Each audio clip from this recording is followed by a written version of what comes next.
Hi! Today, I'm gonna show you the two basic grips of badminton. The forehand grip and the backhand grip. What is forehand grip? Forehand grip is mainly used for forehand overhead shot. It's an easy grip to learn and also provides useful reference point for learning the other grips. How do you hold the proper forehand grip? Think of it as if you're shaking somebody's hand.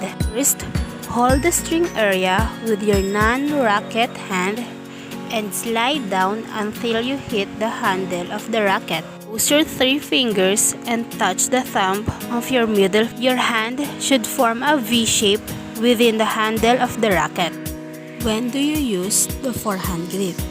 Clear shot, drop shot, smash shot, forehand high serve, forehand low serve, drive shot, lift shot, and net shot.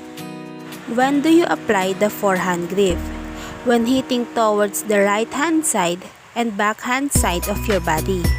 As you can see, there's a 12 numbers of a clock and some called it clock method. Might want to use the forehand grip every you hit the 1 o'clock, 2 o'clock, 3 o'clock, 4 o'clock, and 5 o'clock.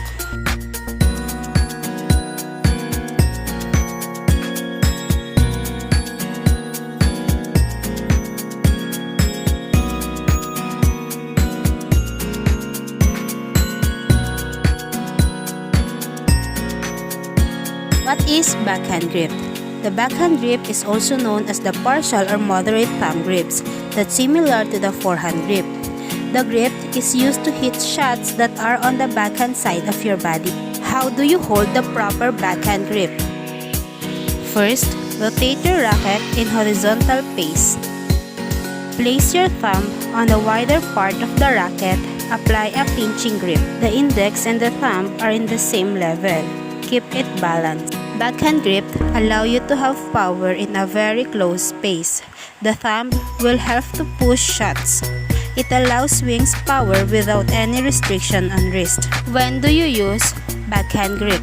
Backhand flick serve, backhand defense, backhand drive, backhand lift, backhand clear, backhand dip shot, and backhand net drop. When do you apply backhand grip? When hitting towards the left hand side, center, and backhand side of your body. Clock method you might want to use every time you hit the 12 o'clock, 11 o'clock, 10 o'clock, 9 o'clock, 8 o'clock, 7 o'clock, and 6 o'clock.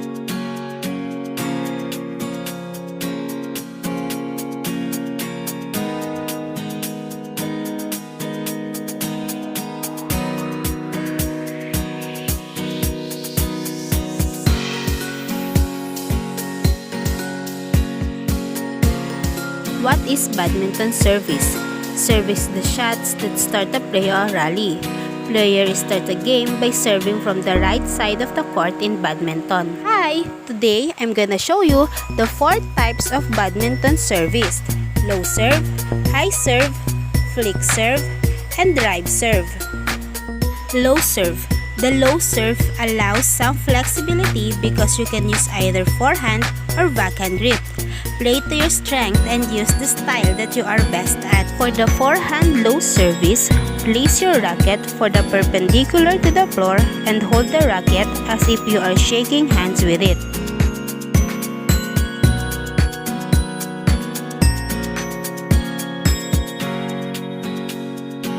And for the backhand low service, hold your racket as if you are in the forehand grip, and then turn counterclockwise, not too close and not too far to your body. High serve. When playing single, consider using a high serve to drive the birdie deep into your opponents. Place your shuttlecock in front of the court, drop the shuttlecock and swing the racket. Flick serve. The flick serve should be used sparingly because it can be a fairly easy serve to play if expected. Use this serve no more than once in every 5 serves to keep your opponent guessing. Hold your racket with a backhand grip. Hold the shuttlecock to one of its feathers. Drive serve. The drive serve is an extremely risky serve. but many expert badminton players enjoy it because of the reward. Observe your opponent carefully. Goal of this serve is to hit the shuttlecock directly to your opponent with the risk hard shot.